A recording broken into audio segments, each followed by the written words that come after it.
Yeah, so I'm not exactly sure which program, which communication program it was, but I was coaching on one of the communication programs, and I've just met my neighbor in the hallway, kind of communal hallway downstairs, and it's just reminded me. So I thought I'd just capture it. But basically, I was coaching on one of the communication courses, and in the course of like the preparing, being trained, and in the coaching conversations, the idea came up, that as coaches, um, it kind of doesn't work if we have areas that we haven't been able to create love and affinity being present.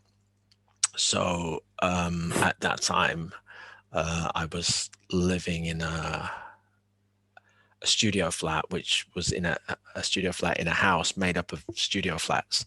And one of the residents, one of the tenants downstairs, in one of the other studios, was like smoking cigarettes, tobacco. And it was really disturbing me because the secondhand cigarette smoke would kind of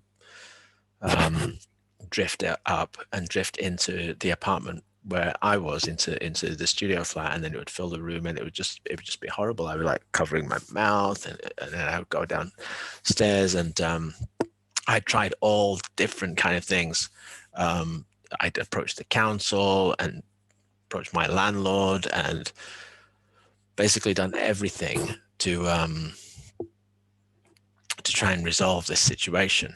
And I remember sometimes it'd be like 2 o'clock in the morning, the person would be like lighting up, and I'd be like so frustrated. And I would call the Samaritans, 2 o'clock in the morning. I say, I'm so disturbed, and there's this guy downstairs, and I don't know what to do about it. And it's just like, it's really, it's like 2 o'clock in the morning. I can't sleep because there's cigarette smoke lingering around. And on one of those calls, this is like a few times I would call them like early in the morning, because I was like, who else? I've got no other friend that I'm going to call at like that time in the morning, and gonna like get off my chest. Um, and so one time I called them, and they said, well, listen, have you actually gone down and spoken to him and told him that it's not working for you? What's going on?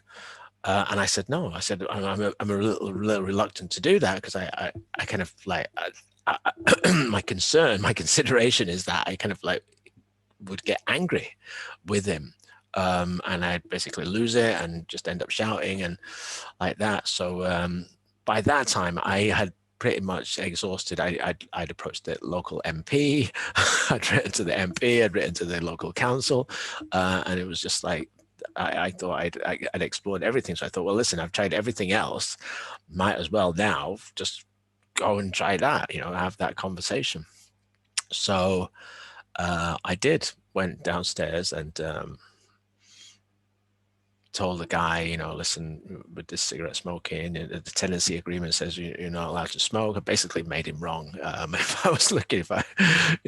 Looking in retrospect now, I can see, how the conversation didn't go well. And as I kind of like anticipated, and maybe I brought that to the conversation, but anyway, I ended up shouting at him. He was shouting at me, you effing this, and you see that.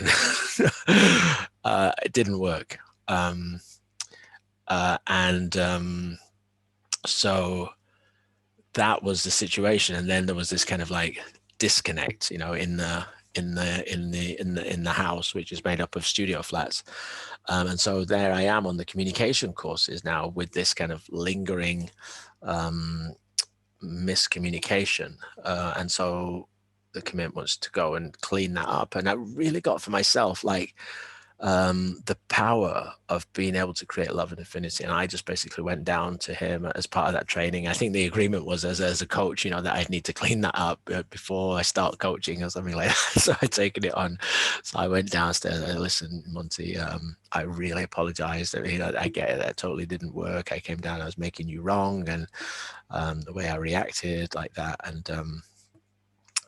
just took responsibility actually for who I'd been being, and using the distinctions from the communication courses, the already always paradigm, new possible paradigm, things to give up in the conversation like that, and just really dancing in the conversation, giving up surviving or trying to fix the situation.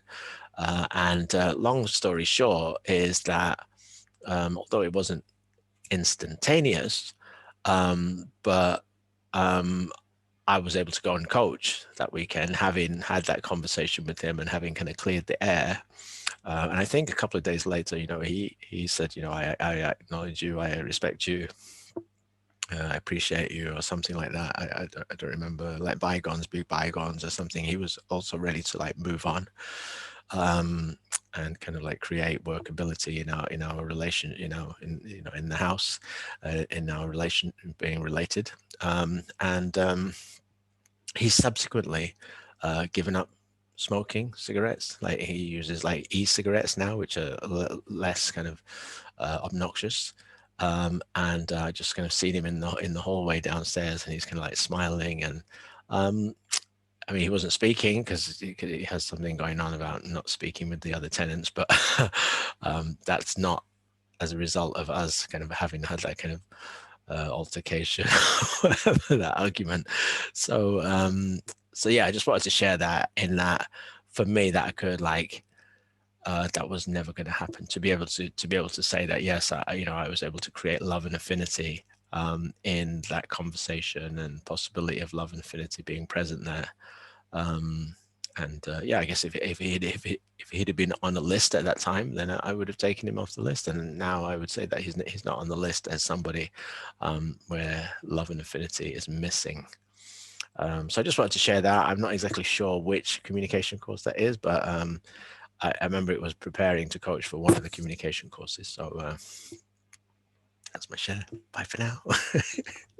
Come on. You got this.